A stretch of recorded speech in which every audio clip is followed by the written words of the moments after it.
¿Qué tal? Buenos días, El Salvador, ¿cómo están? Qué gusto, qué placer saludarles a ustedes, gracias por sintonizarnos. Es un placer estar con ustedes a esta hora de la mañana, como siempre agradeciendo a Dios Todopoderoso por darnos ese privilegio de poder ingresar hasta la intimidad de sus hogares. Hace alrededor de 2 meses el gobierno lanzó la Política Nacional de Hábitat y Vivienda, que consiste precisamente en garantizar un techo digno para familias salvadoreñas, además de estimular el sector de la construcción. Es decir, que no solo parte de ese enfoque humano, sino también de un aspecto dinamizador para la economía, es importante agregarle. Cabe destacar que el anuncio se dio en el marco de un informe global que muestra, mejor dicho, al país, al igual que otros de la región, con capacidades territoriales altamente riesgosas. Este es un tema bien importante también que vamos a sumar al análisis que vamos a tener con relación al tema de la política de vivienda en nuestro país. Además de conocer cómo la industria de la construcción también recientemente dio a conocer un informe económico en la que dicta que se vio seriamente afectada precisamente en su ciclo de desarrollo. Así es que vamos a hablar acerca de ello. Hoy un análisis pertinente sobre estos y otros aspectos relevantes, y como siempre trasladamos nuestra señal con nuestra compañera de labores, Lorena Melara, para que nos dé los insumos pertinentes esta mañana. Lorena, buenos días, adelante con tu informe. Gracias, Ernesto, buenos días para ti y tus invitados. Como lo mencionabas, el sueño de muchas familias es contar con una vivienda digna, y no como se ve a mis espaldas, rodeados por paredes de lámina. En este sentido, le corresponde al gobierno y sus diferentes dependencias crear los mecanismos adecuados para que esto sea una realidad y con ello disminuir el déficit habitacional. Veamos. El Fondo Social para la Vivienda cerró el 2015 aperturando una ventanilla de atención en el Consulado de El Salvador en Los Ángeles, California, incluyendo a nuestros compatriotas en sus programas. El deseo de retornar a nuestro país, de comprar nuestra vivienda, de tener nuestro lote allá en El Salvador para asegurar una estadía una vez que regresemos, y es precisamente esa la necesidad que cubre ahora la ventanilla del Fondo Social para la Vivienda. Cuando se facilitan los procesos, disminuye el déficit habitacional, una de las grandes metas del gobierno, que el año reciente terminó con más de 2.700 créditos solo en viviendas nuevas. Esto nos permitirá a nosotros también poder acercar la oferta habitacional que como Fonavipo poseemos. Con un 60% de participación, el fondo es el actor económico con mayor otorgamiento de créditos. Ernesto, según las autoridades, en el último año se invirtieron más de 175 millones de dólares en el sector vivienda. A esto debe sumarse otro problema histórico, y es el desorden urbanístico al que hemos sido acostumbrados. Con esto vuelvo al estudio para un análisis sobre el tema. Adelante. Gracias, Lorena. Esta mañana saludo al presidente y director ejecutivo del Fondo Social para la Vivienda, licenciado Tomás Cheve. Buenos días, bienvenido, licenciado. Muy buenos días, Ernesto, un gusto estar acá con ustedes. Un saludo especial a todos los televidentes de Canal 21. Contentos de haber cerrado un año con buenos resultados y con optimismo de iniciar un año 2016 siempre con esa energía, esa buena intención, esas ganas de seguir atendiendo a la población de más bajos ingresos, que es el sector que nosotros atendemos. Bueno, muchísimas gracias. También quiero darle la más cordial bienvenida al arquitecto Roberto Boches, viceministro de Vivienda y Desarrollo Urbano. Gracias, buenos días, bienvenido. Arquitecto. Buenos días, Ernesto. Siempre un placer estar acá con ustedes. Se siente uno en casa. Muchas gracias. Además que es agradable que los medios responsables den espacio para que uno pueda debatir, dar a conocer aciertos, desaciertos, avances, que desgraciadamente no es el espacio para críticas profundas, pero esos resultados de las encuestas muchas veces son percepciones que la población tiene y que se forman por un bombardeo diario de muertos y muertos y muertos, que francamente nosotros aquí venimos a hablar de vida que proporciona las viviendas adecuadas a las personas. Entonces te agradecemos el espacio. Ok, muchísimas gracias. Sin duda alguna, el tema de la vivienda en el país es un factor básico, ¿verdad? Si queremos hablar de salud en términos así muy generales. Queremos también aprovechar e invitarles a ustedes a que nos acompañen. Desde luego, nuestras 2 cuentas en Twitter se activan a partir de este momento para que usted haga uso de ellas. @diálogo21, @Neto López Radio. Así es que escríbanos, comente y sobre todo también si tiene consultas pertinentes sobre el tema de la política de vivienda que existe hoy en día y que la tiene particularmente desde la perspectiva operacional el Fondo Social para la Vivienda, pues usted con muchísimo gusto hágala a través de esas cuentas. Nuestro acostumbrado correo electrónico ernestolopez@megavision.com.sb también está disponible para que también pueda formular sus comentarios.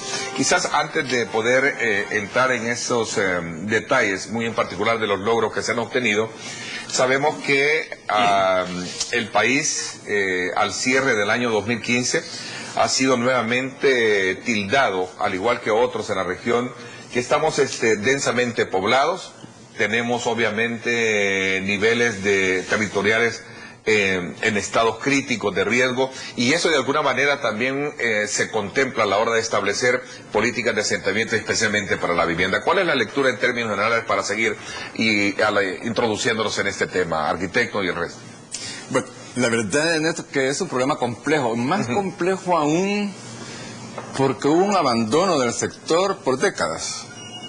En una lógica mercantilista, para poderla llamar de alguna forma, se pensó que el mercado podía resolver todos los problemas de vivienda en el país. Y si a esto le sumamos el fenómeno de la burbuja inmobiliaria en el 2008 en los Estados Unidos, que afectó a todo el mundo, con una depresión severa en la industria de la construcción particularmente, cuando con el expresidente Mauricio Funes llegamos al gobierno, empezamos a ver las cifras, la enorme dimensión del problema y trabajar con responsabilidad y seriedad en el mismo. No es que El Salvador estuviese exento de eso. Te doy un dato del Banco Central de Reserva. El Banco Central de Reserva, el año recién pasado, 2015, comenzamos en la industria de la construcción con un menos 9%. Es decir, una industria que estaba decreciendo.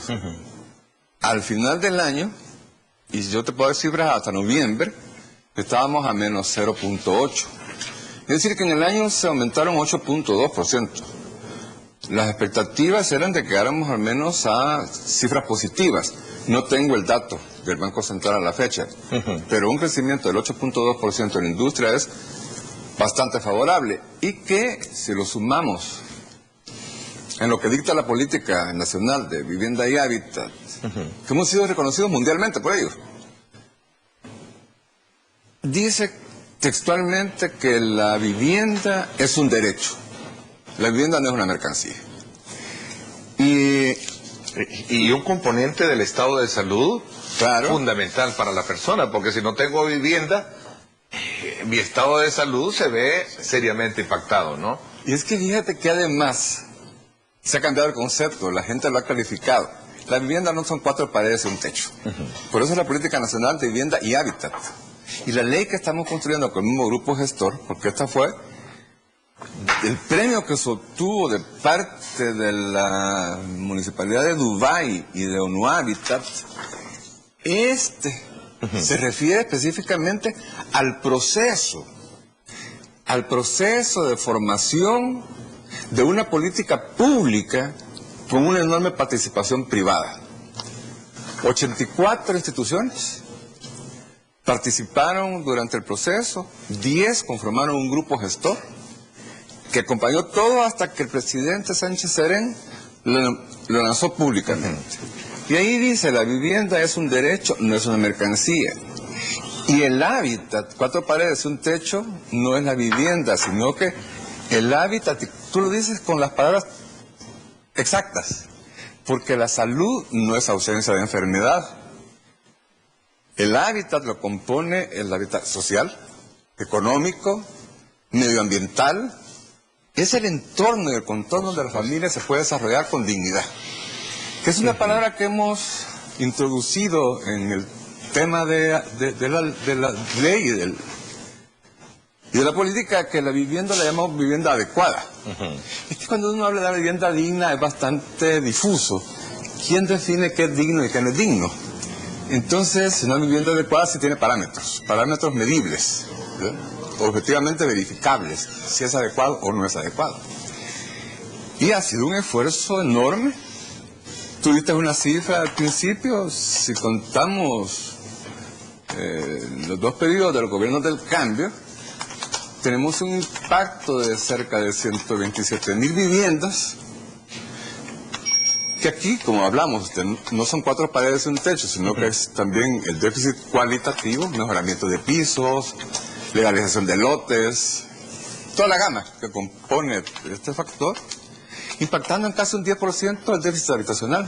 Cuestión de que no se había dado en los últimos 30 años, fue una inversión cercana a los 430 millones de dólares. A ver, ¿por qué introduje yo el tema en particular sobre los espacios territoriales y el nivel de riesgo que representa? Porque cala la pregunta para dónde nosotros comenzamos a ver el tipo de nuevas inversiones. El país tiene un clima de inversión a propósito muy importante, al menos así ha sido categorizado, pero con destino de construcciones de vivienda a determinado sector social que no es la mayoría en el país. Y yo creo que a partir de eso nos podría llegar a entender y comprender mejor el rol que estarían jugando instituciones muy como la que usted representa, licenciado Chévez Sierra. Bueno, sí, yo creo que es bien oportuno mencionar todo lo bueno que el gobierno está haciendo en materia de vivienda. Yo tengo bastante clara la fotografía del esfuerzo del gobierno, comenzando desde el Viceministerio de Vivienda, que son proyectos sociales. Ernesto, por Dios, si usted saca a una anciana de una champita de cartón, de lámina, en el mejor de los casos, y le da un techito, una vivienda con sus servicios, eso al más duro de corazón le sensibiliza el alma, porque le está cambiando la vida a esa anciana, a esa familia.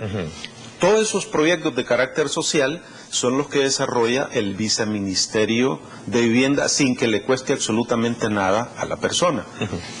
Somos 4 instituciones, de ahí está Fonavipo, que Fonavipo es la institución que por ley puede dar subsidio para ayudar a las familias que necesitan ese complemento para adquirir esa vivienda adecuada o digna, como son los conceptos que se manejan.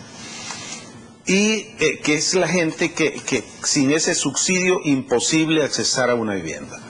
Después está el Fondo Social, que es donde, gracias a Dios y gracias al presidente de la República, estoy yo dirigiendo, que hemos tenido resultados históricos, que es para la gente que puede pagar un poquitito más. Gracias a Dios, por la solidez económica de la institución, subimos el techo del crédito hasta $125,000, sin descuidar, por supuesto, el rol social, porque el 81% de la cartera del Fondo Social son créditos otorgados a las familias con ingresos de 1 a 4 salarios mínimos. Y por otro lado también existe la 4ª institución, que es el ILP, que es el que le da certidumbre jurídico a todas esas familias que por décadas le habían negado ese derecho.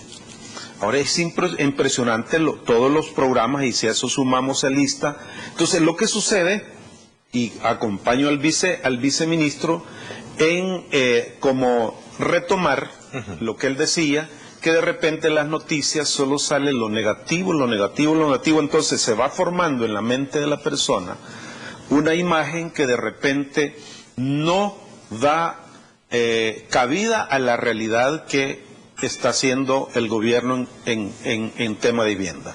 Solo para darle un dato, Ernesto, nosotros llevamos estadísticas de el inicio de los gobiernos del cambio. De junio de 2009 a diciembre de 2015 hemos atendido 41.524 créditos, que esto, si lo cuantificamos, andamos arriba de los 652 millones de dólares en materia de vivienda. Esto no se dice por ningún lado. Entonces, ¿cuántas familias hemos ayudado? Es una buena cantidad. Solo si estamos hablando de 41.524 créditos, póngale de promedio de 4 a 5 miembros que disfrutan de ese bienestar de una vivienda, es un dato bastante interesante. Ahora, obviamente, hay mucho que hacer. Y aquí es donde realmente estamos haciendo esfuerzos extraordinarios, porque el fondeo necesario para poderle dar a esa familia que no tiene una vivienda, que son los programas sociales que desarrolla el viceministerio, y para nosotros otorgar crédito, somos una institución autónoma. Nosotros no recibimos ningún aporte del gobierno, sino que generamos nuestros propios recursos, formulamos nuestros propios presupuestos y planes de inversión para poder seguir atendiendo a la familia con esta necesidad. Usted decía algo importante, Ernesto. No podemos hablar de un bienestar verdad, completo, si la familia no dispone de una vivienda, y por eso es que retomo lo que los organismos internacionales mencionan. La vivienda es un derecho, y constitucionalmente nuestra Constitución lo recoge. Es un derecho. Dice que es una responsabilidad del gobierno de que la mayoría, no dice todos, la mayoría de las familias tengan un techo digno. Entonces, nosotros tenemos claridad, Ernesto, y Dios ha permitido que el gobierno formule un equipo muy comprometido en el tema de vivienda, porque aquí, le digo, partiendo el viceministro, ¿verdad? Su servidor, el licenciado Hueso en Fonavipo, el ingeniero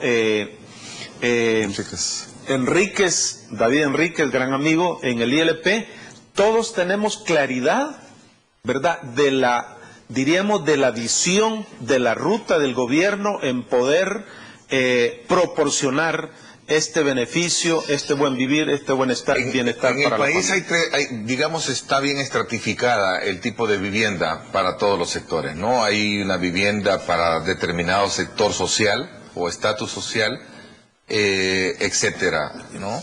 Yo diría que esa es una de las preocupaciones, al menos en el Fondo Social.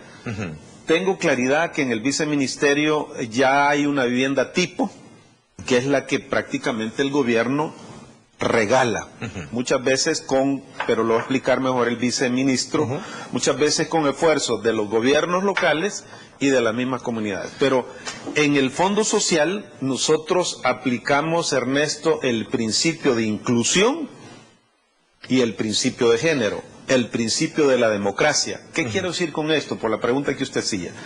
La familia escoge libremente la zona, si podemos hablar de zona, el proyecto y la casa que quiere comprar. Y esa casa que él dice, esta casa quiero comprar, es la que nosotros le financiamos. Y tal vez agregar un elemento, escoge con base a las posibilidades, obviamente, que se tienen. Es correcto. ¿Cuál es el propósito de agregar todos estos elementos a la conversación primaria que hemos tenido? Es decir, el salvadoreño, el que nos está viendo en este momento, es importante que sepa en qué consiste esa política nacional de vivienda y hábitat que se tiene.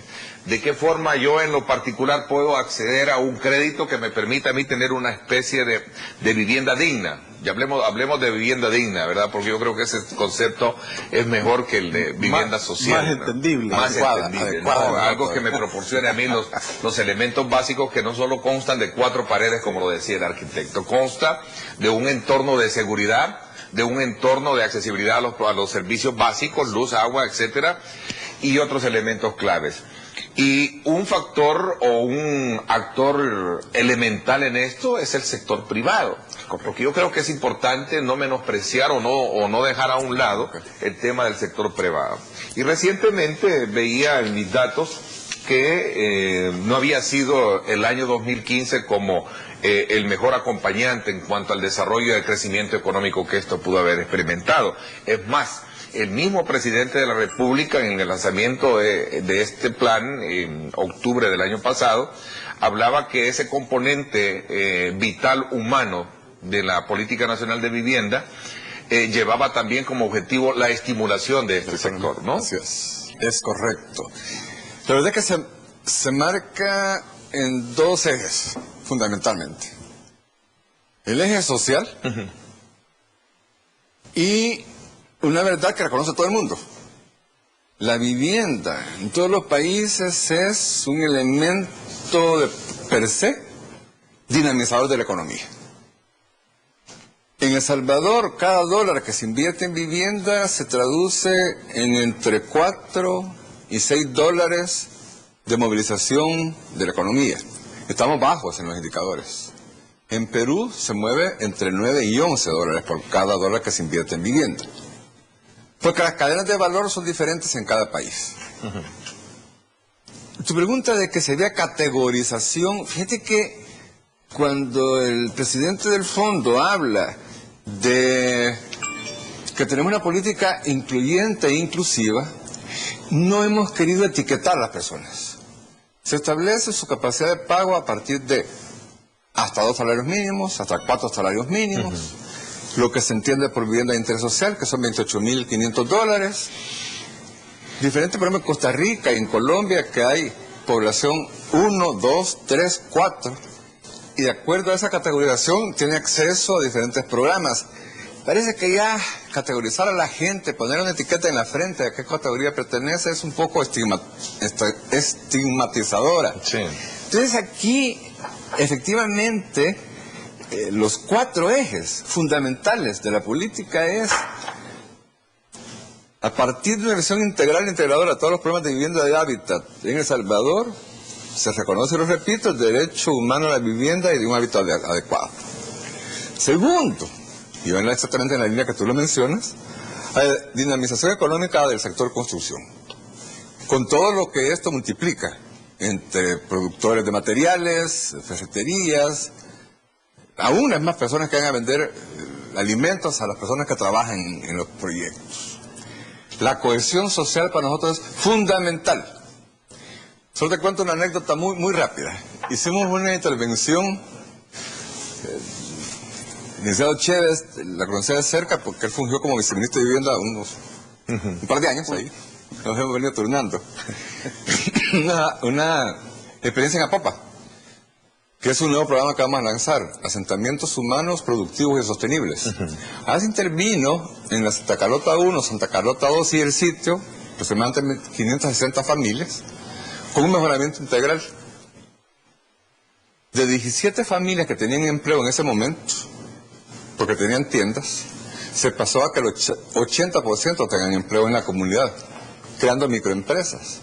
Y un dato importante, en estos 3 años que se terminó el proyecto, en ese asentamiento no ha habido un homicidio, un hurto, ni un robo. Por lo tanto, la política del presidente Sánchez Serén, cuando habla de cohesión social, cuando habla de prevención de la delincuencia, está demostrado. Parece que para algunos sectores, cuando nosotros comenzamos a limpiar una quebrada que estaba ahí, que era un enorme basurero, para hacer unas canchas de fútbol, para hacer un juego de cuerdas en unos antiguos y enormes árboles que estaban ahí, nos dijeron que estábamos botando el pisto, que éramos despilfarradores. Gastar en la gente pobre o invertir en la gente pobre para algunos sectores es despilfarro. Pero si cuando tú dices que 560 familias durante 3 años no han tenido ni un robo, ni un hurto, ni un homicidio, mira, yo me gasto cualquier cantidad de dinero en eso. Y que conste que la inversión en la parte social y económica fueron menores de los $300,000. Ya la inversión en infraestructura fue cercana a los 2,5 millones. Pero la realidad es que le cambia la vida a la gente. Y cuando uno llega, habla con ellos, 14 países nos han visitado para conocer esa experiencia. Porque es prácticamente única en América Latina. Así como fue única la construcción de la Política Nacional de Vivienda y Hábitat, en donde Casalco participó, fue una de las 10 instituciones, Casalco, la UCA, Fundasal, Hábitat para la Humanidad, CONAPO, FESCOBAN, Asia, y fueron turnándose cada 6 meses en la coordinación pro tempore. El fondo, más otras 83 instituciones intervinieron en diferentes momentos en las mesas de trabajo. Llegar a construir esto fue complejo, fue complicado, pero se tuvo un consenso. Y es la única política consensuada que existe en el continente americano, en un proceso de esta naturaleza. Entonces, también tiene que dar de satisfacción que así como tenemos la capacidad de estar polarizados y aparentar y magnificar la delincuencia y generar una sensación de inseguridad a través, no digo que sea mentira, pero la sensación es incrementada y artificialmente potenciada para que la gente sienta miedo y que declara que el gobierno es inepto, lo cual no es cierto. Así como nos reunimos todas estas instituciones con diferentes formas de pensar, con cosmografías diferentes, por un objetivo común, se sale adelante. Por eso el lema del presidente Sánchez Serén, unámonos para crecer, es profundamente cierto. Tiene una base filosófica, no me atrevo a decirse teológica, pero tiene una enorme base filosófica, que lo que tenemos que buscar es lo que nos une, no lo que nos separa. Es correcto. Bueno, voy a hacer la primera pausa comercial. Tengo un dato acá, no sé cuánto hemos avanzado. El déficit habitacional en El Salvador es del 58%, uno de los más grandes en Centroamérica, teniendo en cuenta la densidad poblacional del país y el poco territorio con el que se cuenta. ¿Cuánto hemos avanzado para bajar esa brecha? Y todavía me quedan ciertas dudas alrededor de este primer análisis o este primer enfoque que hemos hecho en torno a qué papel está jugando como actor fundamental el sector privado, ¿verdad? Teniendo a la base ese rol, llamémosle, de visión social que tiene el gobierno para poder de alguna manera ofertar una vivienda digna a los salvadoreños. Voy a la pausa comercial. Recuerde usted participar, @diálogo21, @Neto López Radio. 2 cuentas en Twitter, escríbame. Bueno, según lo que he entendido, el fondo ofrece facilidades, ¿verdad? El fondo va a ser para la vivienda. Entonces creo yo que habría que acercarse ahí y ver las condiciones, ¿verdad? Sigue siendo difícil. Si usted no cuenta, pues hay varios obstáculos, ¿verdad? Se ponen, o sea, si usted no cuenta con un ingreso de un salario por medio de un contrato o así que usted trabaja informalmente, es bien difícil tener acceso a una vivienda. Pues la verdad no lo he solicitado para una casa, pero tengo amigos que lo han solicitado y no les ha salido. Porque tiene que haber una empresa que respalde para que les puedan dar un préstamo, lo contrario no se puede.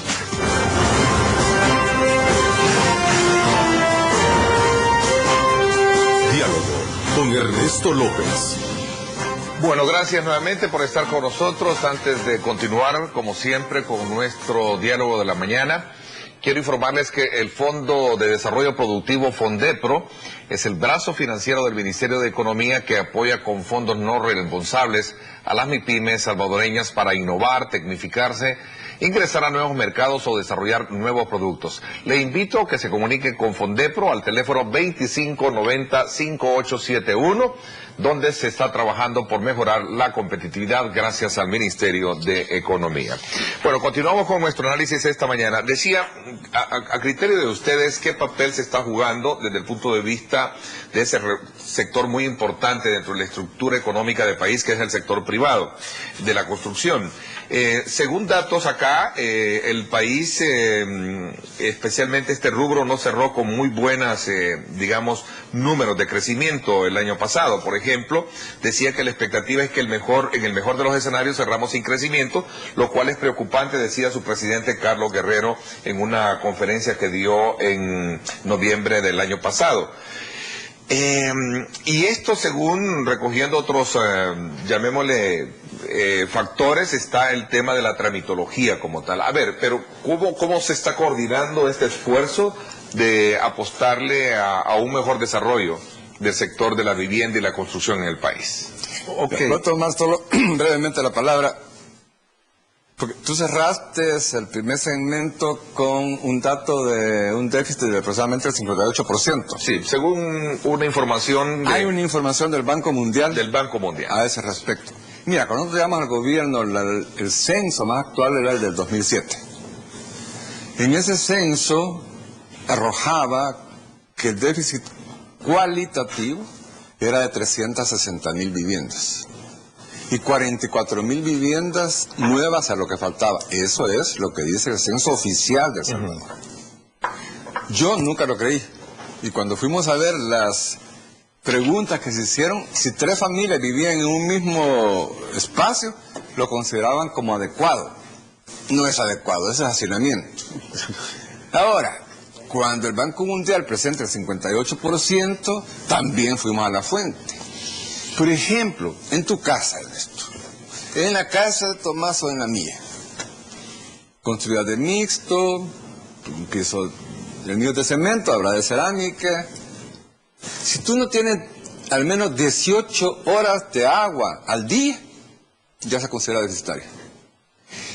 La medida, la vara con la que se midió ese déficit es tan alta que sale que más de la mitad de la población de El Salvador estamos viviendo deficitarios. No pasamos la prueba. A partir de eso llamamos factores de medición. Claro, porque si uno de los factores es, si una familia o una casa no tiene 18 horas de agua al día, ya entra en déficit. Este mismo informe de esta institución extranjera nos coloca como, digamos, el índice deficitario más grande de la región centroamericana. ¿Cuál es la diferencia? Fíjate que hay diferentes formas de medirlo. Y no siempre se aplica una regla homologada para todos, porque si te miden a todos con la misma vara, los resultados serían diferentes. Y usualmente estos organismos lo que hacen son contratar consultores. Se dan términos de referencia y los resultados no siempre son objetivamente verificables. No digo que mientan, y no digo tampoco que el problema no sea serio y que hay que asumirlo con toda responsabilidad y con toda seriedad. Pero ni es tan poco como 360,000 viviendas, ni es tan grande como que 3 millones de personas vivamos en viviendas inadecuadas. Estamos esperando en el 2017, aunque ya se hizo un esfuerzo en que participó el presidente del fondo, con la Secretaría Técnica de Planificación de la Presidencia, de sobre la base que tenía la Dirección General de Estadística y Censos, correr otra muestra. Y esa muestra llevaba dos objetivos. Primero, conocer qué número de personas con discapacidad existen en el país y qué tipo de discapacidad. Y amarrarlo con la política de vivienda que tienen que incluir a estas personas. Ahí también se vio cuántos hogares tenían deficitarios. Y llegamos entonces a la cifra de aproximadamente 480,000 viviendas, que es sobre la base que hemos estado trabajando. En la segunda parte, cuando nos vemos con el ingeniero Guerrero, una persona a la que tengo aprecio, trabajamos juntos mientras yo era director de la OPAM, si él era ministro de Medio Ambiente. Establecimos una excelente relación de trabajo interinstitucional. Ahí habría que separar. El sector privado lo constituyen los constructores, las empresas constructoras, pero también el que financia a corto plazo. El Citibank, y el licenciado Che va a poder dar datos más claros porque él es financista y maneja un banco. En estos últimos años prácticamente no colocó ningún crédito, porque lo están cerrando para poderlo vender. El 64% de todos los créditos hipotecarios en El Salvador los del Fondo Social para la Vivienda. Ese es un dato muy importante que se conoce esta mañana. Y tenemos mucho más información de esa. Entonces, ahí hay un segmento que no se le puede achacar al gobierno. Es más, en la presidencia de Mauricio Funes se formó un fideicomiso, un fondo de garantía. Si un banco le prestaba a una empresa constructora para desarrollar un proyecto, si no le pagaban, este fondo con un seguro. 70%. El 70% se lo Entonces, restituye. ¿será que el sector de la construcción no va acorde a esa visión de país que tiene o que está planteando el gobierno a través de esta política nacional de vivienda y hábitat? Fíjate que puede ser, aunque nosotros con ellos, es decir, ellos fueron parte de la formulación de la política, pues, no pueden hablar de conocimiento. Y hablo de la industria de la construcción, no solo desde el punto de vista como tal, sino que también de quienes están a la par de ellos financiando, porque el caso de la banca, el ejemplo muy en particular que pone, y lo comparamos con el fondo tiene una cartera de créditos muy importante. Pero el sector privado no lo tiene desde el punto de vista bancario. Hay bancario. dos cosas. Yo estoy hablando de la producción de vivienda. empresa constructora más el financiamiento para la construcción. El fondo lo que hace es financiar compra. El largo plazo del usuario. Del usuario. Que ha hecho un trabajo enorme, ya Tomás lo explicará, pero los constructores en El Salvador desgraciadamente han tenido una práctica poco moderna. Dentro de la Política Nacional de Vivienda y un espíritu fundamental del Viceministerio de Vivienda, en tanto ente rector del tema, es que debemos de construir ciudad sobre la ciudad construida. No empezar y seguir avanzando en las fronteras agrícolas, solo porque la tierra es más barata. No está ahí la ganancia en tierra más barata. Estamos depredando el país, sometiendo a las personas a horas de tráfico, exposición a riesgos. Pero no tenemos también muy clara el tema de la cultura de vivienda de altura, especialmente para poder acceder a ella, ¿no? O aceptarla. Pero poca gente a lo mejor esté acostumbrada a ello. Se construye, las culturas se van formando. Se van formando. Cuando el IVU construye viviendas, ¿cuánta gente vive en los del IVU? Ahora, las clases económicamente más favorecidas en el país son los que están viviendo en vivienda en altura, en un 26º nivel, $400,000. Entonces, no podemos decir la gente no le gusta. Si tú pones un proyecto atractivo en un lugar adecuado, en altura, la gente lo va a comercializar. Lo que pasa es que están buscando terrenos que no cuesten más de $20 la barra. ¿Y el viceministerio tiene bien claro ese panorama de construcción, ese tipo de vivienda? Absolutamente claro. ¿Hay ejemplos claros? Bueno, tenemos los proyectos Belén, que no son de dos o tres plantas, ¿no? Pero los que se hicieron de Fonavipo. De Fonavipo, perdón. Fueron de 2 y 3 niveles, pero ya tenemos en el centro de San Salvador vivienda cooperativa por ayuda mutua de 3 y 4 niveles. Y con un préstamo concesional de Italia vamos a construir 560 apartamentos en el centro histórico de San Salvador, en edificios de 3 y 4 niveles. Gente que ha vivido en mesón toda la vida. Y están aceptando porque son cooperativas, van a vivir ahí voluntariamente. Es una falacia pretender de que la gente lo que quiere es un lucero y un terreno. No, tenemos que cambiar esas cosas. Yo tengo bastante claro el tema complejo, si podemos decir, para el desarrollo de la vivienda. Hay un problema fundamental que yo siempre lo he dicho a Ernesto, que es el financiamiento de corto plazo. ¿Qué es eso?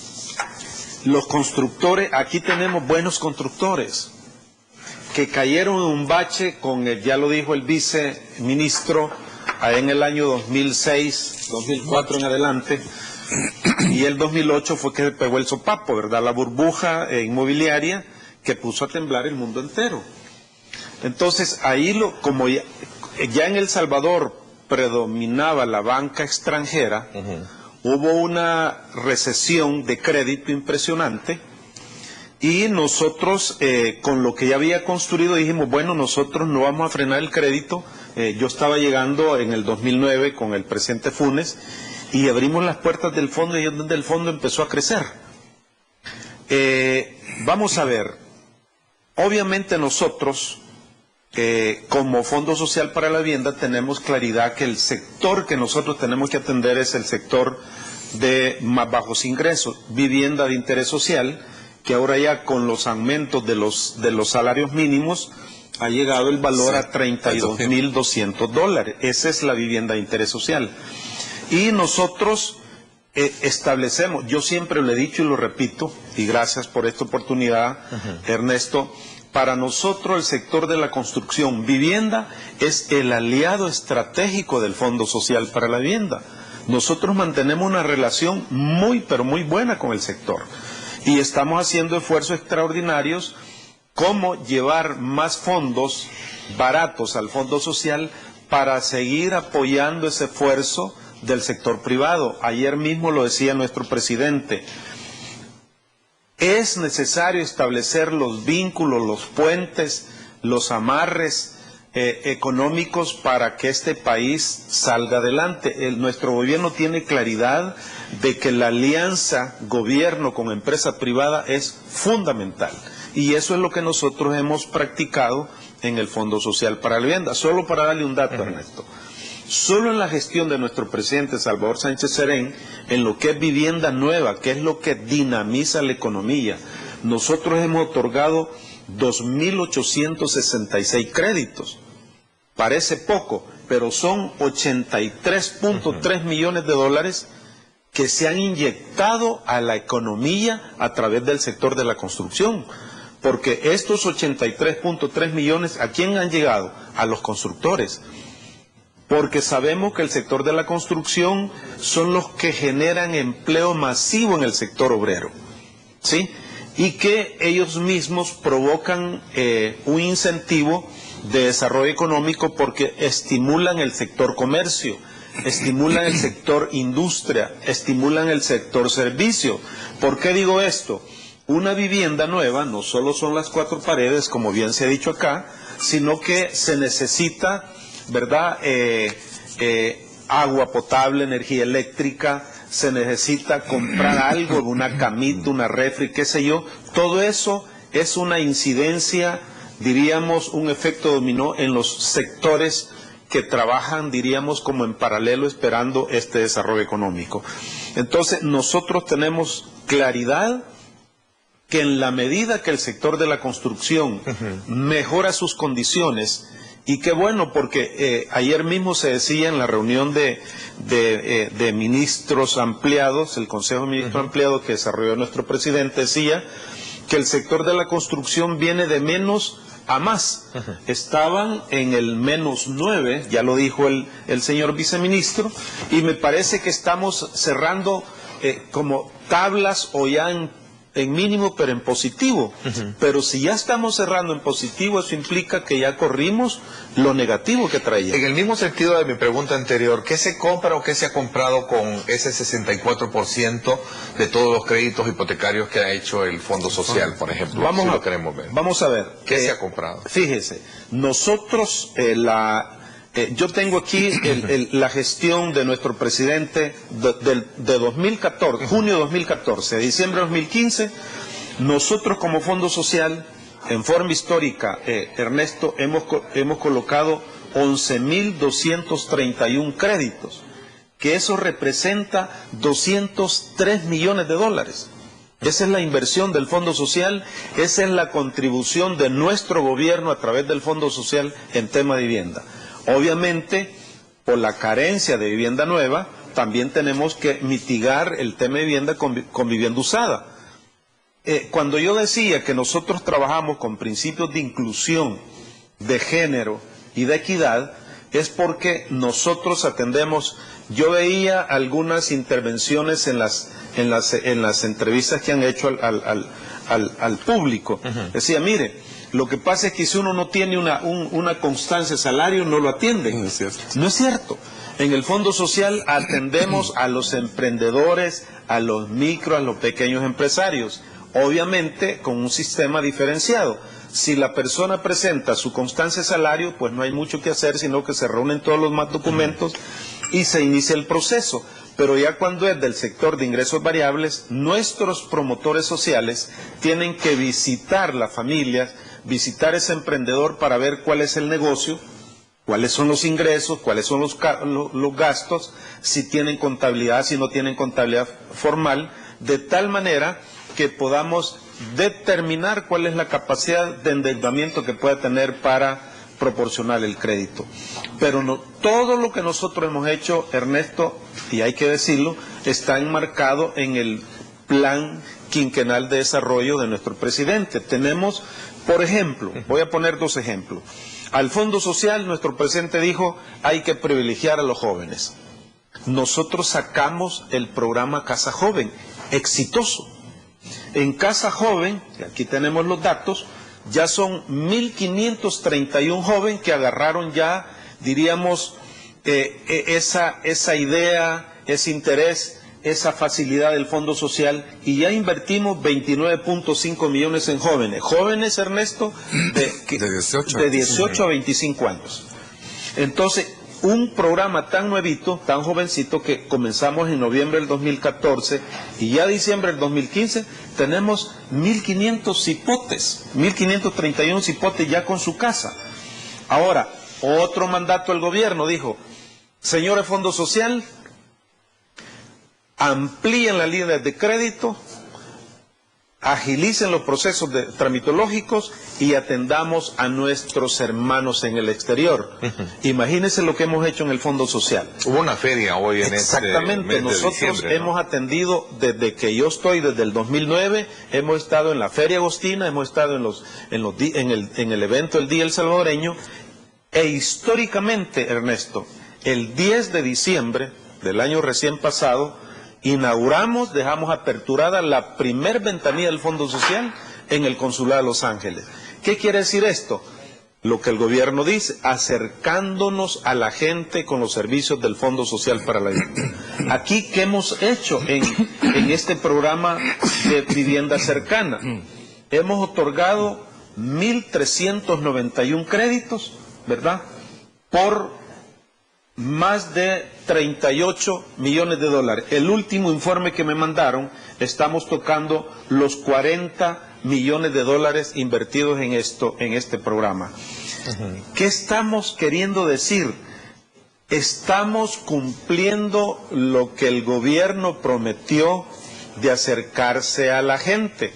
Mire, yo sinceramente tengo ya mis años y yo nunca había visto que un presidente se acercara a los municipios para ver qué es lo que la gente necesita, cuáles son las necesidades. Yo no había visto ningún presidente que se preocupara por llevar los servicios externos. En el mundo entero tenemos compatriotas.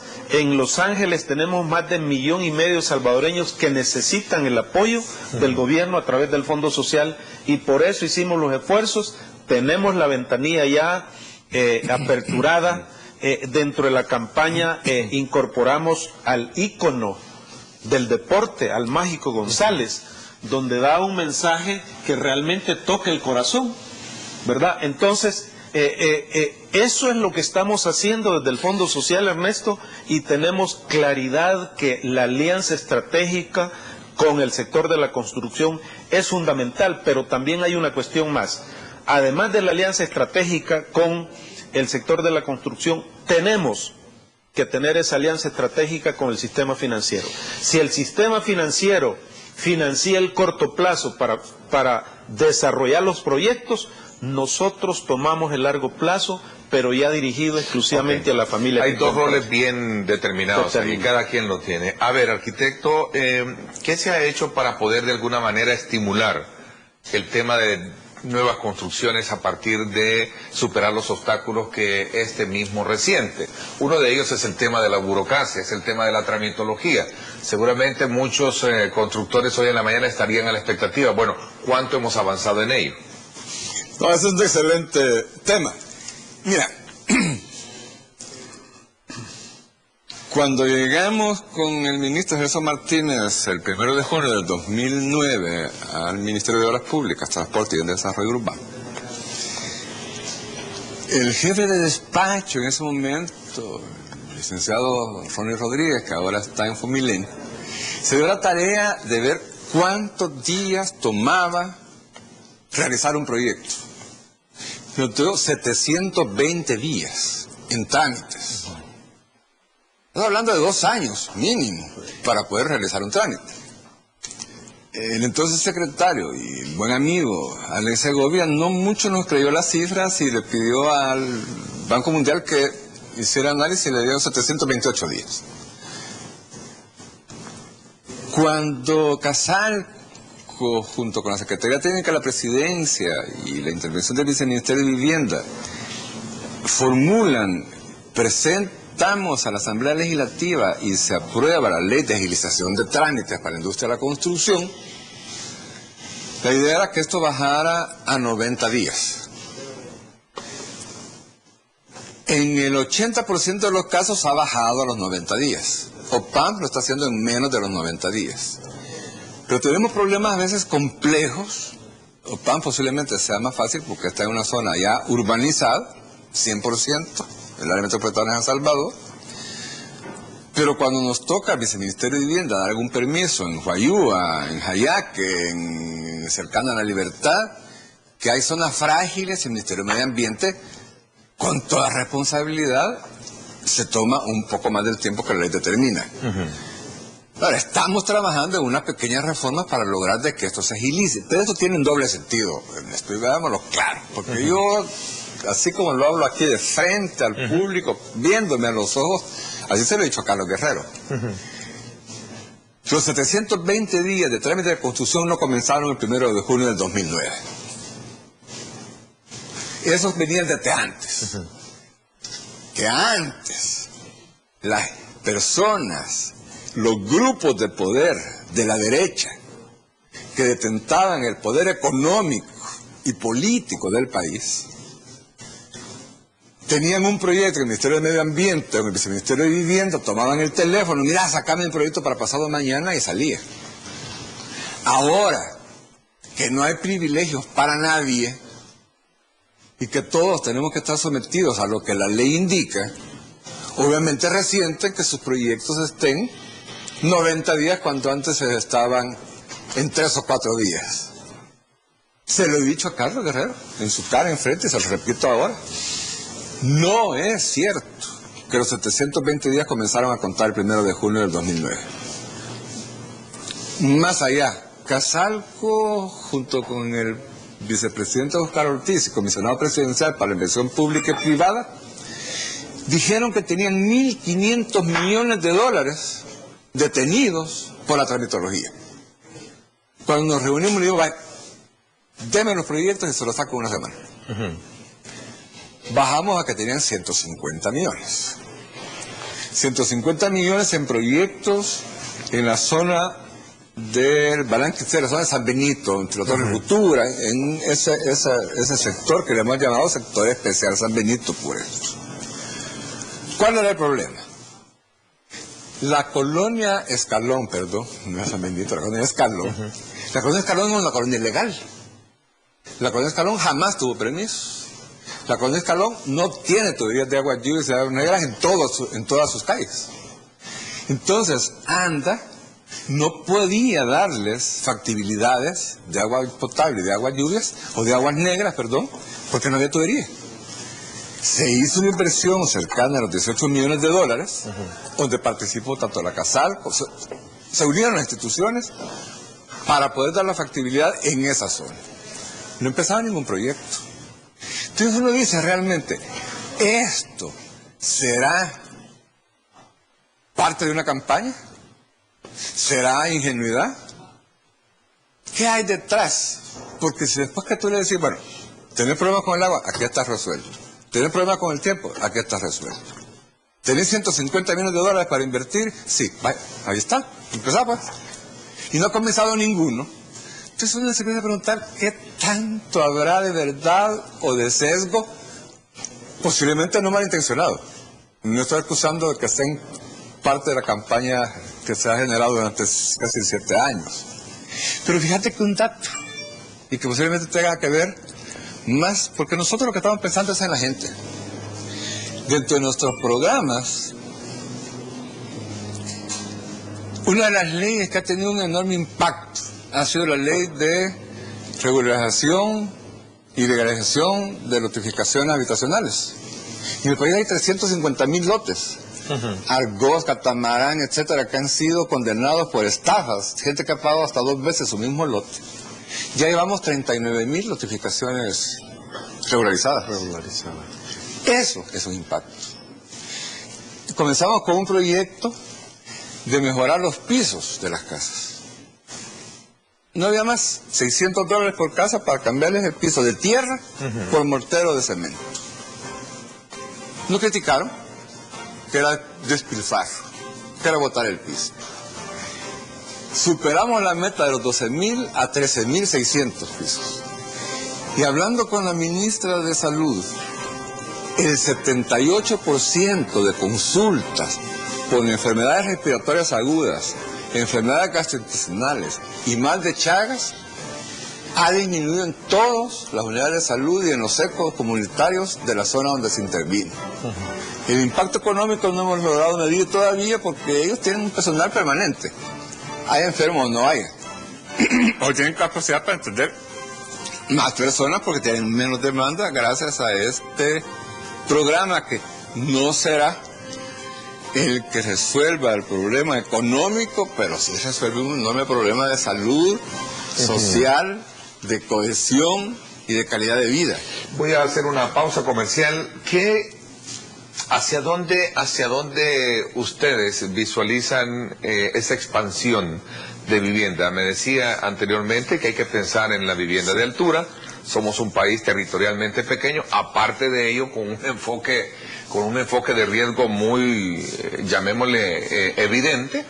Y sobre todo también de qué forma se pueden lograr este tipo de nuevas inversiones, porque estamos viendo que San Salvador, por ejemplo, en San Salvador, ¿para dónde agarramos? ¿A dónde se están viendo las nuevas construcciones? Quisiera que hagamos un análisis al respecto de ello. También a ustedes vamos a tomar en consideración a partir de este momento todos los comentarios y sugerencias o preguntas que está formulando a través de @diálogo21 y @NetoLópezRadio. 2 cuentas en Twitter, escríbanos. No, y la dificultad que habría es que no se puede vivir en cualquier colonia, ¿verdad? Entonces uno no puede comprar casa en cualquier lugar porque la delincuencia no lo permite, aunque el Fondo Social, como dice él, para la vivienda de las facilidades, no puede uno ir a vivir a cualquier lugar. Cuesta que un crédito, solo personas que tienen su buen empleo pueden acceder a un crédito. En el caso contrario es bien difícil, ¿verdad? Porque hay que alquilar, así es, y alquilar no es un negocio. El trabajo está bien difícil. Para los sectores ambulantes que vendemos así casi no se nos es muy fácil, porque las cuotas son bastante altas, que hay que dar prima y eso.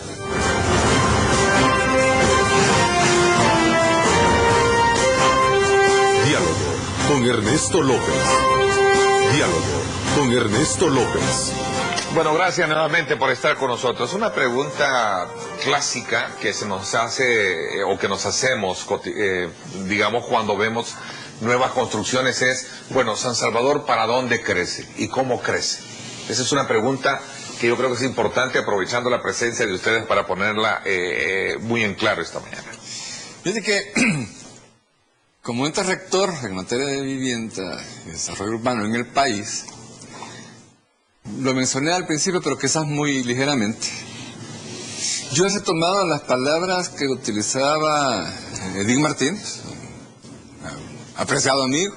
No sé si las tomó alguien más, pero yo sí se las tomé a él. Hay que construir ciudad sobre la ciudad construida. En donde tú ya tenés infraestructura existente, descuidada, poco utilizada, y estás invadiendo fronteras agrícolas de terrenos de un enorme potencial medioambiental y productivo para el país. Y zonas riesgosas. Veamos el caso del volcán. Estudiemos esta mañana o analicemos el volcán, por ejemplo. Donde hay una polémica por el tema de construcción, por el tema de permisos. Veamos la zona sur de San Salvador, la zona de la cordillera del Bálsamo, etcétera, y otros que están por ahí todavía, identificados proyectos. Fíjate que mientras fui director de la OPAMS, que decíamos los microplanes y veíamos los planes de desarrollo, con el 5% que se impermeabilizara la ladera sur del volcán de San Salvador, en el barrio La Vega iba a haber un incremento del 20% del agua y lluvia que iba a llegar. Estamos en un proyecto del Viceministerio de Vivienda de $50 millones con el BID para hacer un plan maestro de drenaje de agua y lluvias en San Salvador. Lo primero que no tenemos que hacer es embovedar. No se deben de embovedar las quebradas. Las quebradas son el drenaje primario. Es una locura pensar poner bóvedas porque es como Pero que San Salvador está lleno de bóvedas. Bueno, sí. Tenemos dentro de ese préstamo 12 millones de dólares para reparar 3 bóvedas que si colapsan, San Salvador se paraliza el tráfico. Por un lado bien, un invierno seco, pero por otro lado un invierno mal, ¿verdad? Pero hay que darle mantenimiento también. Vamos a tener lagunas de laminación, es decir, en ciertas zonas lo que vamos a hacer es detener el agua, que el agua no baje. Pensar en cambiar tuberías es una locura, no alcanza todo el dinero del mundo. Entonces mejor que no llegue. Si ya tiene arteriosclerosis, como se llama, cuando las venas están obstruidas, entonces ya no les inyectes más agua. Simplemente detener el agua durante un tiempo, cuando ya se haya disminuido y pueda pasar, la dejas salir y soltar. Pero eso de construir ciudad sobre la ciudad construida no aplica solo para El Salvador, aplica para cualquier ciudad del país. Esto debe de tener a la par estímulos fiscales para los constructores. La ley de intereses preferenciales, por ejemplo, puede ser muy interesante porque estimula directamente a la demanda. Un banco que le preste a la empresa A 20 millones de dólares para desarrollar un proyecto, se le da un crédito fiscal para que en determinado número de años vaya descontándose los impuestos ese crédito fiscal. Pero le baja los intereses del 9, 10 o 12% que tienen ahora al 4 o 5. Entonces se estimula la demanda. Hay una serie de mecanismos, el impuesto predial. ¿Sabes tú, Ernesto, que en todo el continente americano, creo que todo el mundo, no, el continente americano, solo Cuba y El Salvador no tenemos impuesto predial? Y el impuesto predial no visto como un instrumento tributario, sino como un instrumento para incentivar o desincentivar ciertas actividades económicas. Si tú querés construir, y lo mencionaste con mucha claridad, en el Picacho, no es serio, te vamos a cobrar $1,000 mensuales por metro cuadrado, pues, eso va a ser el predial en esa zona. Págalo. ¿Querés construir en una de las 17 manzanas vacías que hay en el centro de San Salvador, que solo está ocupada, alrededor parecen donas, solo la orilla y el enorme agujero en el centro? Te vamos a dar... Pero es que el centro entiendo, perdón, un paréntesis, entiendo que es inhabitable desde ese punto de vista. No. Perdóneme un poco la ignorancia, ¿no? Te invito hoy en la noche. Los conocedores, ¿sí? Paso por ti a las 8 de la noche, nos vamos a Covivamse, a la cooperativa de vivienda, desde que se construyó, y la noche sale la gente y pone las sillas en la acera, platican, hacen vida social.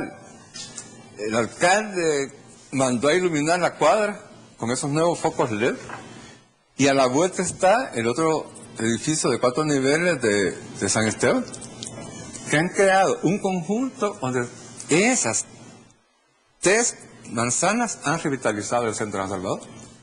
Si le vamos a meter a los 6 terrenos que ya tenemos para 560 familias en el centro de San Salvador, es una forma de recuperar. Y le vamos a demostrar, porque dentro de un préstamo que estamos negociando, que es el futuro, porque también hemos hablado de lo que venimos haciendo hasta ahora, pero también tenemos que ver qué vamos a hacer hacia adelante. Tenemos que buscar un mecanismo de financiamiento para la vivienda social en El Salvador. No podemos resolver el problema de la vivienda en El Salvador a base de préstamos. Pero en lo inmediato estamos negociando $100 millones con el BID y 70 millones con el BESI. En donde una buena cantidad va para apartamentos en el centro histórico, 17 manzanas, que sí son vivibles. Yo te llevo hoy en la noche a Covivamse y vas a ver que realmente se puede vivir.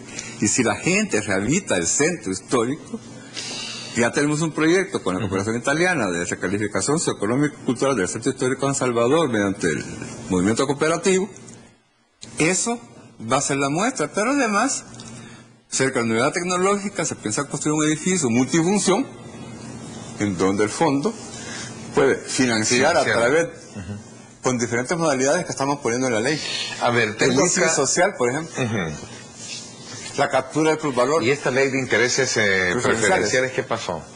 Mira, Es una ley que se puso, digamos, en debate.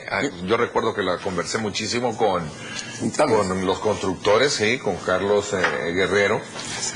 hace muchos años. Es decir, aquí seguimos todavía contemplando lo bueno de otros y nosotros prácticamente contemplando lo malo que tenemos. Porque yo entendería de que una ley de esa naturaleza estaría estimulando no solo el tema de las inversiones, sino también de la compra que urge en este país para muchas familias, que era el tema que relacionaba con el déficit habitacional que teníamos a partir del informe mismo que el año pasado se conoció que tenía el Banco Mundial y que lo hablamos hace unos minutos, ¿cierto? ¿Sabes qué? El dato te lo voy a decir por qué. Nosotros ese proyecto lo conocemos desde hace algún año. Con Carlos Guerrero estuvimos en Panamá. Es una ley que dura 5 años y cada 5 años el presidente, por casa ejecutiva, lo revalida y es un éxito. Pero el problema es que en El Salvador la banca privada no tributa. Es uno de los enormes evasores de los impuestos. ¿Sí? Si es que vendieron los bancos, cuando vendieron el Cuscatlán al Citibank, las ventas las fueron a hacer a Panamá. Si se pagaron impuestos, se pagaron allá. Aquí nos entraron 5 centavos de la venta de esos bancos. Entonces, el ministro Cáceres me lo dice con toda la razón del mundo.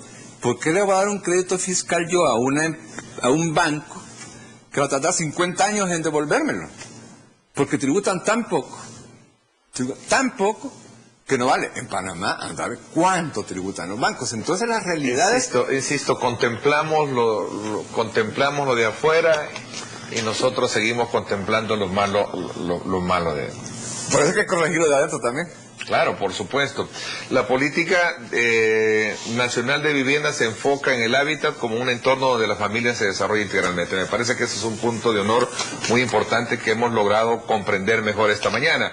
Alexander Díaz, buenos días, Ernesto. ¿Por qué si las viviendas con el fondo valen $10,000, por qué el crédito es para 25 años pagando al mes $60? Esa es una de las preguntas, entre otras, que se están haciendo esta mañana a través de nuestra cuenta en Twitter, @diálogo21 y @Neto López Radio. Juan Cabrera dice, ¿por qué se habla de inclusión si los créditos del fondo, las cuotas de los créditos no varían mucho con los créditos comparados con la banca particular? Ambas son altas, dice. Rafael Mengíbar dice, la superpoblación demanda vivienda, ¿qué prevención se toma si no se pueden dar servicios de vida para la familia? A ver, la superpoblación demanda vivienda, ¿qué prevención se toma si no se pueden dar servicios de vida para la familia? Voy a seguir leyendo algunas preguntas para que las respondamos cuando regresemos. Vamos a la pausa última de este programa. Gracias por sintonizarnos. Recuerde el reprise esta noche a las 8 de la noche. Muy tempranito usted tiene la opción de ver este programa como parte de las novedades y del enriquecimiento periodístico que tiene nuestro canal hermano, Canal 19. No se lo pierda el reprise de su programa Diálogo con Ernesto López a partir de las 8 de la noche por Canal 19. Vamos a la pausa.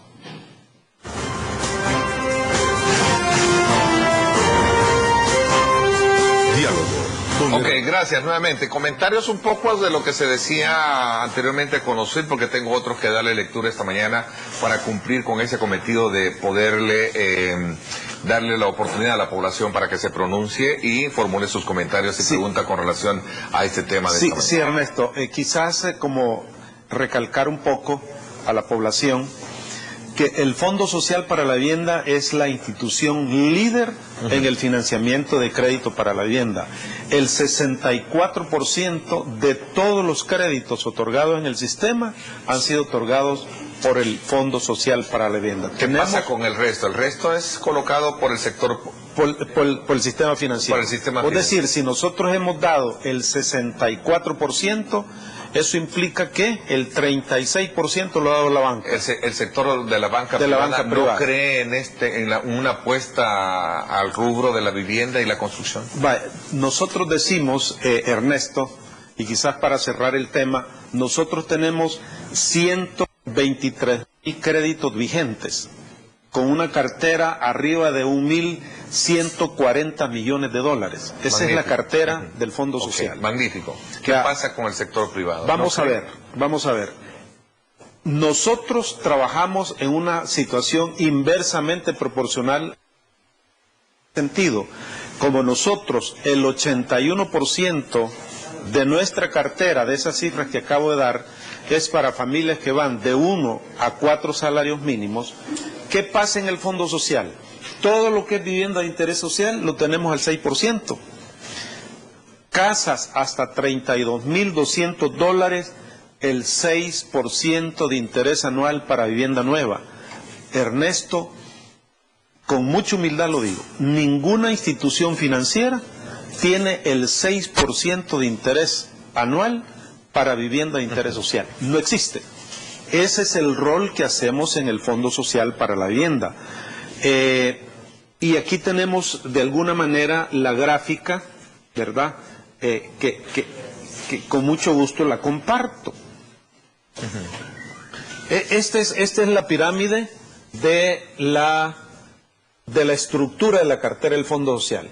El 81.3%, que equivale a 9.129 créditos de los 11.000 que hemos dado, son familias con ingresos, vamos a ver, de hasta 2.5 salarios mínimos. Hemos otorgado 6.712 créditos que representan $78.6 millones. De 2,5 salarios mínimos a 4 salarios mínimos, 2.417 créditos que representan $45.9 millones. ¿Cuál es la diferencia? ¿Por qué decimos el rol social? Porque solo 2.102 créditos hemos dado que representan el 18.7% de la cartera total. Entonces, esta es la función del Fondo Social, este es el rol social del Fondo Social. Entonces, trabajamos inversamente porque a la familia de más bajo ingreso nosotros lo premiamos con una tasa baja. En el sistema financiero, si usted gana ya de $5,000, $10,000 arriba, las tasas de interés se las dan preferenciales, ¿verdad? Al que gana un salario mínimo, 2 salarios mínimos, para comenzar ni le dan crédito, y si se lo dan le ponen el 12 o el 14%. Claro, y la magnífica la una recomendación, no pedir a solicitante, sí, una recomendación, dice José Mauricio Rivera, una recomendación, no pedir al solicitante que dé prima, por eso muchos no logran acceder, dice, a un crédito en instituciones como el fondo. Eleonora Sol también nos envía un mensaje y dice, urge ventanilla única para trámites, dice, el gran problema es la falta de inversión de ANDA, me refiero, creo que esto tiene que ver con el comentario que hizo de la colonia Escalón, para otorgar de agua potable y aguas negras, dice. Así hay otros comentarios que nos están formulando, el sistema financiero dura con la política de préstamos para vivienda y ventas al crédito, dice, precios elevados y por supuesto casas pequeñas, dice Carlos Aguilar. Miguel dice, bien dicho, Tomás, licenciado Chévez, siempre están encima de los intereses mayoritarios, es decir, del pueblo, dice también otro que nos escribe. En fin, ese es un poco el tema de la ventanilla única. ¿Esto es factible? Hay una noticia importante, Ernesto, para la persona que dice, el problema es la prima. En el sector que nosotros atendemos, ese problema se da. Pero la buena noticia es que nosotros hemos creado el programa Aporte Crédito, el PAC, el famoso PAC. ¿Qué es la ventaja que da este programa, Ernesto? Que la familia en 5 o 6 meses ahorra su prima. Automáticamente, al tener la prima ahorrada, nosotros le damos el crédito para su vivienda. Entonces, hemos creado las facilidades necesarias no solo para otorgar el crédito, sino las facilidades para que las familias retengan su vivienda. El Fondo Social, y esto yo lo enfatizo, el Fondo Social fue creado para entregarle vivienda a la familia salvadoreña, no para recuperarlas. Entonces hemos creado mecanismos para que las familias puedan retener su vivienda, como es estructuración de cuota, refinanciamientos, amortizaciones de las cotizaciones que ellos tienen con el Fondo Social. Hay como 10 alternativas, Ernesto, para que la familia retenga su vivienda. Es más, hemos establecido un programa que se llama pago por mora por desempleo, que eso implica 1 año de periodo de gracia para que si el crédito estaba para 2 y uno se quedó sin trabajo o los 2 se quedaron sin trabajo, existe ese programa que por 1 año solo pagan los intereses y el seguro, porque toda vivienda tiene que tener seguro, y todo lo que es amortización a capital se tira al vencimiento del crédito. ¿Por qué hacemos eso?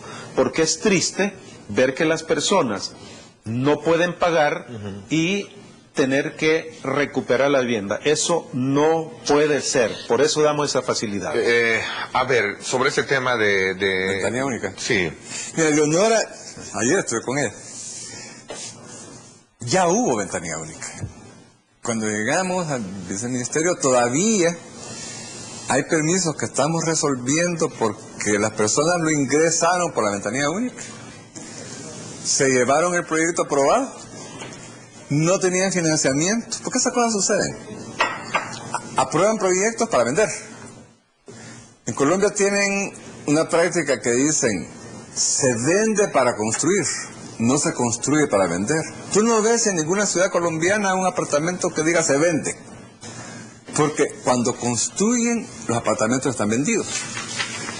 O sea, hay mucha gente que llega a la oficina, invierte en obtener los permisos y después especula con ellos. Esa es parte de la falta de un impuesto predial. A los 4 años regresan a revalidarlo porque el permiso ha vencido.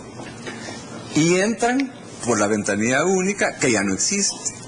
Con Eleonora hemos platicado este tema. La ley actual de agilización de trámites es urgente hacer algunas reformas. Lo hemos estado platicando con nuestros colegas de Casarco, que los consideramos aliados estratégicos en este proceso. Y más aún cuando ese aliado estratégico grita, claro, incansablemente, que uno de los principales problemas de la inversión en este país es la burocracia, ¿no? Sí. Y esa hay que abolirla. Yo creo que al final, lastimosamente el tiempo se nos fue. Quiero agradecerles el que me hayan acompañado. Quedamos todavía pendientes de ver un abordaje quizás más concreto para una evaluación sobre los alcances que pueda tener esta política, el lanzamiento de esta política nacional de vivienda y hábitat que se dio, y sobre todo enmarcadas en esos ejes importantes que tienen que ver con el ordenamiento y el desarrollo territorial sostenible, ¿verdad? Como lo manejan en su momento, así como también ese enfoque de género que me pareció muy interesante escucharlo de ustedes, y otros aspectos que tienen que ver precisamente con una buena gestión ambiental, porque el país ya no podemos seguir con esa política de construcción no siendo amigables con el medio ambiente. Muchísimas gracias, arquitecto, gracias. Le agradezco muchísimo. También a usted, licenciado Chévez, éxitos gracias. En esa tarea. Entiendo que ese rostro humano que no existe y que cuesta a veces encontrarlo, se debe ponderarlo, en este caso el Fondo Social para la Vivienda, como siempre lo ha hecho, históricamente lo ha hecho, y de quienes nos hemos sentido orgullosos de haber tenido una casa gracias al Fondo Social para la Vivienda en aquel entonces. Cómo no, muchas gracias. Gracias, de le igual agradezco manera, muchísimo. Tenemos la proyección de invertir cerca de 139 millones para este año, así es que decirle a la población que estamos ahí, por favor acérquese, llame al call center 190, local, ¿verdad?